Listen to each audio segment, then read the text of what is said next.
اعوذ باللہ من الشیطان الرجیم، بسم اللہ الرحمن الرحیم۔ السلام علیکم ورحمۃ اللہ وبرکاتہ۔ روزانہ ان اعمال کے پڑھنے کا اہتمام کیجیے۔ دوستو، ان کلمات کے آخر میں کوئی بھی درود شریف 3 مرتبہ، اس کے بعد پورے جسم پر دم کر لیں، اپنے اہل و عیال اور بچوں کا بھی حساب کر لیں۔ دوستو، وہ ذکر کیا ہیں؟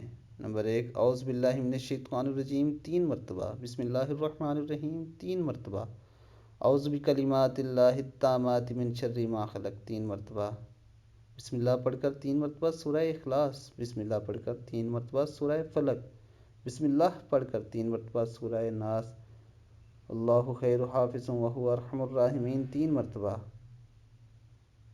ان اللہ قد احاط بکل شیء علمی 3 مرتبہ، اور آخر میں کوئی بھی درود شریف 3 مرتبہ پڑھ لیں۔ اس کے بعد پورے جسم پر دم کر لیں، اپنے اہل و عیال اور بچوں کا بھی حساب کر لیں۔ فجر کی نماز کے بعد، مغرب کی نماز کے بعد انشاءاللہ بے شمار فوائد و برکات کھلی آنکھوں سے نظر آئیں گے، اور شیطانی قوتوں اور ہر قسم کے بد اثرات سے حفاظت ہوگی۔ یاد رکھیں، ان اذکار کا اہتمام خود بھی کریں اور دوسروں تک بھی پہنچائیں۔